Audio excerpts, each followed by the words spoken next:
Hola, buenos dias. This is Kai Pacha on August 15th with the weekly Pele report, and I am coming to you from Earth Haven. I'm visiting my daughter here, and it is a self-sustaining community in northern Carolina. That was the microgrid at this neighborhood. There's 11 neighborhoods here, I think, around that. They've each got their own source of energy, and this is the communal outhouse made of a compost toilet that this neighborhood shares. And I just thought I'd go along here and give a little bit of a tour of the place because it's really amazing. We've got the communal kitchen over on my left with community showers, and there's a community bathtub in there, and you know, all the little huts, you know, and houses that have got their own private little gardens along with the community garden. There's a real nice one over there, a little gingerbread house. There's straw bale, all different kinds of building materials and things by everybody, and there's some figs growing. So they make their own power with the microgrid. They have some special hydraulics on the creek to also generate some power and grow all their own food. They got some chickens and pigs and cows and sheep, and it's all going on here. There's about 350 acres. Really awesome folks, awesome people, having kids, families, bicycles, all kinds of stuff. And it's just so appropriate here for that solar eclipse that happened in Leo, of course, because it's play and create. There, we're getting a little water off of the roof. Yeah, water catchment going on. And I thought I'd just, come down here to this little pathway because we've got what? The moon in Libra today. And tomorrow, she moves into Scorpio. And there in Scorpio, she's going to come along and, well, first she squares Mars. Then she opposes Uranus. On Friday, she comes into a conjunction with Jupiter and squares Mercury. And then moves along, Saturday into Sag. Comes in, with that, the first quarter square, actually, is happening also on Saturday. That's about 25 degrees Leo to 25 degrees Scorpio. And then she goes into Sag later on Saturday. And then on Monday, she goes into Capricorn. And, just right before then, we've got a trine to the sun. I always talk about the squares, oppositions, and it's nice to bring in these trines once in a while. Yeah, you gotta love this bridge, huh? So the other aspects that are going on now, Mars went back into Capricorn, and Jupiter is in a long-term trine with Neptune. Saturn is in a long-term square with Chiron. A long-term trine with Uranus. But the great news I think that everyone will be rejoicing about is Mercury going direct on Sunday. Oh my God, Mercury is going to turn around and get back. Get back, Jojo. That Mercury is going to go direct in Leo and start traveling straight forward again. And of course, we've got to have a creek. It's not a Pele report without some kind of water going on now, is it? There we go. Come on around here. Boom. Tree down in the creek. All right. Well, there's lots to talk about today, so let me find a spot. All right, everybody. So today I want to talk about fire. I want to talk about Leo. That solar eclipse in Leo, big brand new moon. Mercury in Leo, north node of the moon in Leo. We've got some fire happening here. And fire is a very interesting element. And Leo is fixed fire. It's the 5th sign of the zodiac. In the natural horoscope, it rules the 5th house of creative play, self-expression, children, fun, games, love affairs. And here's where, I have to kind of quote the Center for Healthy Sex once again, because it's no accident this morning I get a meditation from them all the time, and this one was on play. And they talk about play being, what is it now? The desire to experience delight in collaboration with another or others or something like that. And that much of our dating and sexual romantic relationships, involve a lot of play and involve a lot of fun. And that's one thing that we really need more of. And when we don't have enough play, healthy expression, creative expression, collaboration with other people, then, it's like that need builds up in us. And it comes out, in, unhealthy ways. So this is just like this big reminder, and I think it's really powerful now because I'm looking at these retrograde planets, right? Retrograde Mars. And I always feel like these retrograde planets, they make their way across new territory. And then it's like they forgot something. I forgot something. I got to go back. Very interesting. In this case, Mars went up to 9 degrees Aquarius and said, oh, I forgot something in Capricorn. I got to go back. So Mars is in Capricorn, kind of coming back a little bit towards Pluto. Might have forgotten some intensity there. Uranus made its way up into Taurus. And then it says, oops, I forgot something. And it's making its way back to Aries, the goddess of discord, back there in Aries. And it's going to station in conjunction with Aries, in January. Again, it's kind of a loose conjunction, but still, it's like, I forgot some discord here before I can really become independent, autonomous, individuated. I've got to deal a little bit, maybe with how that differs, with other people's needs, desires, or opinions. And then we've got Mercury.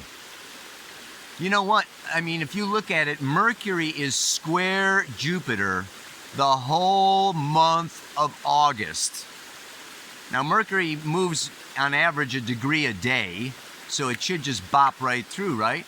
But it went up to 20 degrees, of Leo and said, oops, I forgot I got to square Jupiter again. And it's coming back to station direct at 11. And it's going to go back. So it's like squaring Jupiter this whole time. And this is a 3rd quarter square, 270 degrees. It's a little different than a 90-degree square, right? So what we have is last December. So much happened in December. Saturn went into Capricorn. Now it's coming back, to where it was in December and January, right? Mercury's conjuncted with Jupiter in December. Now it's gone kind of all the way around, and it's in the 3rd quarter square to Jupiter, and we've got a lot of parallels. Jupiter went up, in 23 degrees of Scorpio back in the days, and now it's gone retrograde and it's going forward again. These are really exciting times. And like I say, Mercury goes direct, this weekend. And then, like next week, Mars is going to go direct. And all I can say is we've kind of done this kind of sine wave thing where we've gone down. These eclipses have brought us down, broken our worlds apart, shattered realities, busted up, cracked our eggs, popped our balloons. and it's like, and we went into the underworld, okay, with that total lunar eclipse, all right, with Mars on the 27th of July. And now that sine wave is picking up, baby. It's picking up. And we are renewed, we are rebirthed, and this Leo is this emergence of a new creative opportunity and impulse that's coming around. It's like super freaking awesome. And the square to Jupiter, let me wrap that up, right? The 90-degree square is after that seed is planted at the conjunction. At 90 degrees, we put it out there. Then at the full phase, okay, that opposition, it's like brought up to the surface, and then at the 270, it comes back to us for review and reflection and maybe modification.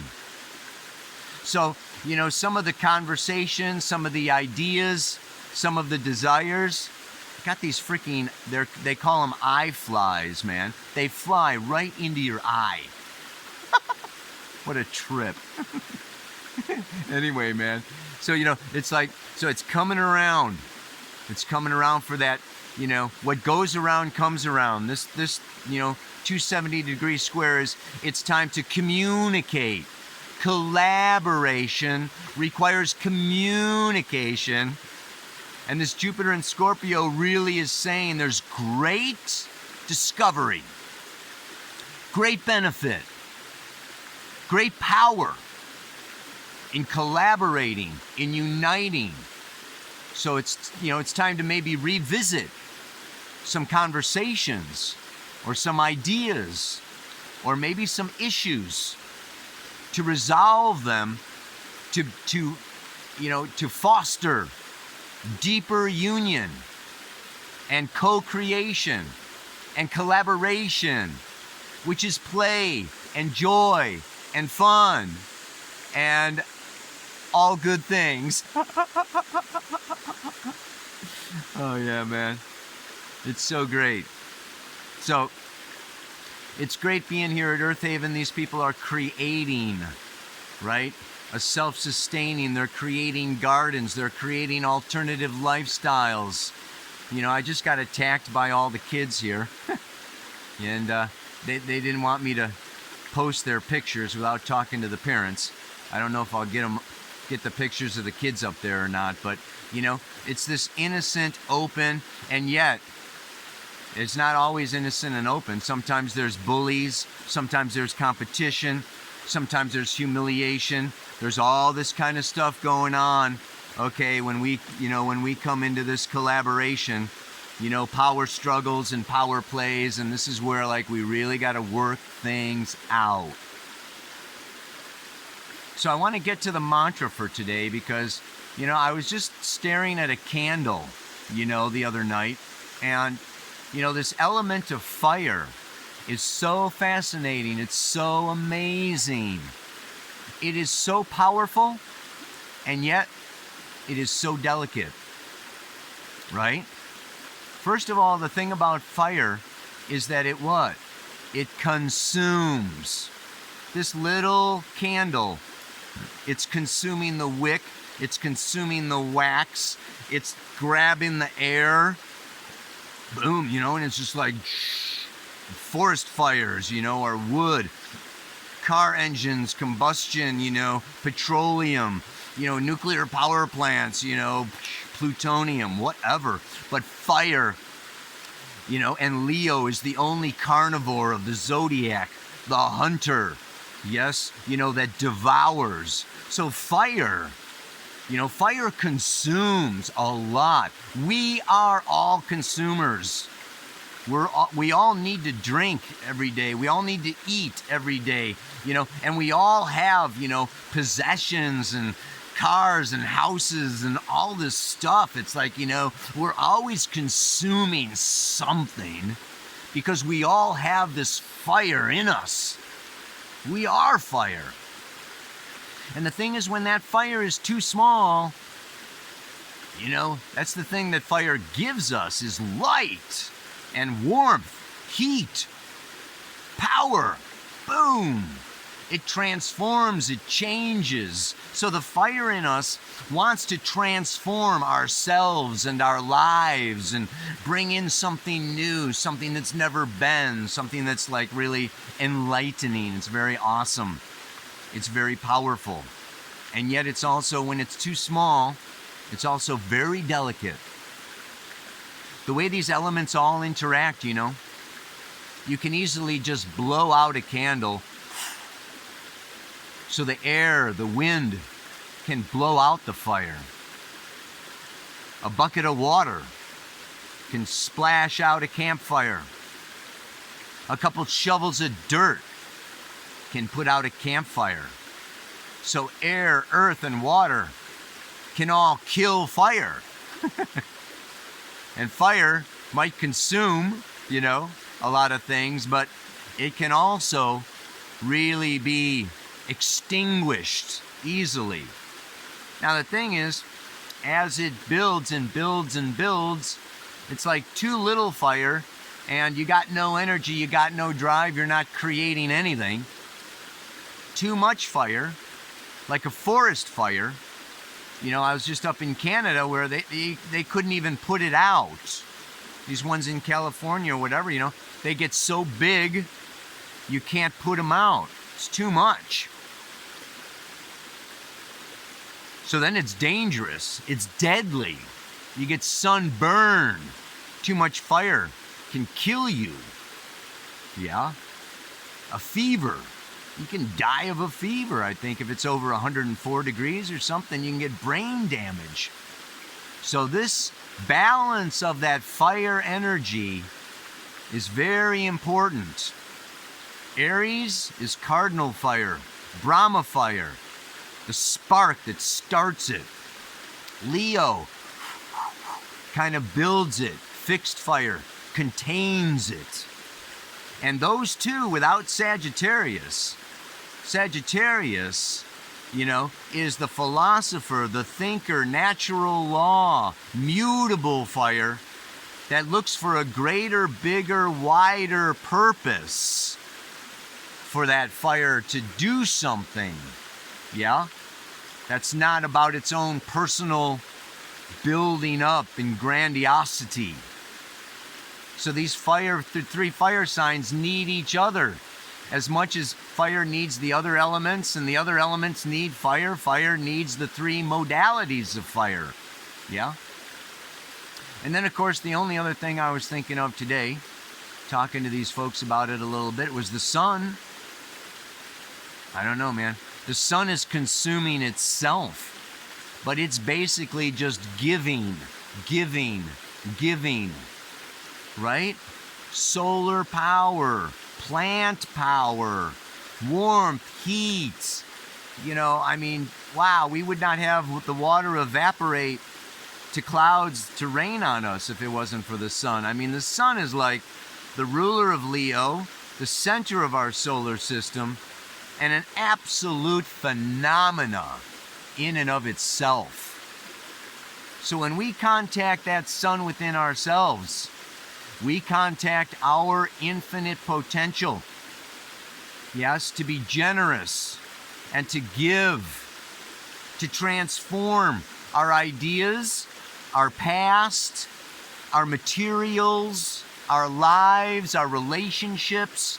Fire really transforms and creates and expresses. It shines out the light. It gives off heat. So it can be used, and it can be a super powerful, beautiful, amazing element.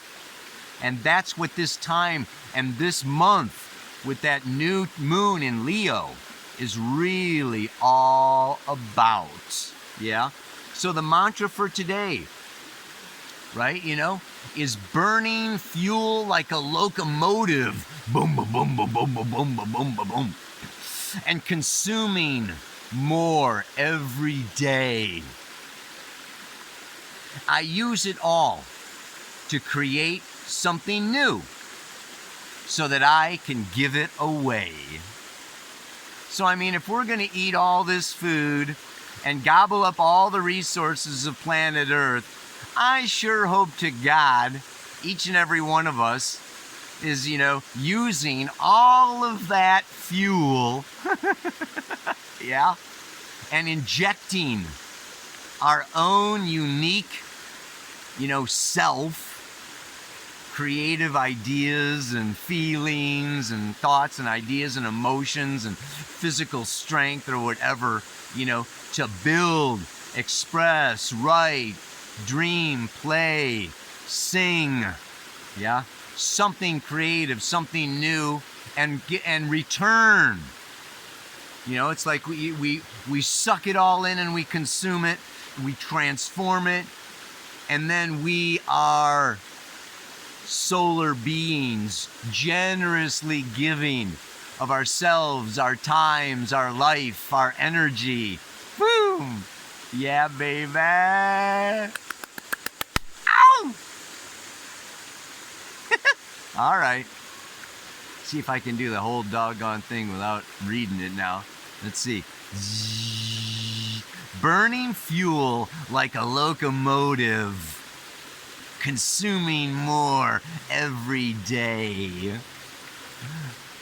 I use it all to create something new so that I can give it away. May you have fun in collaborating and creating something new to give away this week and your whole freaking life, baby. Namaste. Aloha. So much love.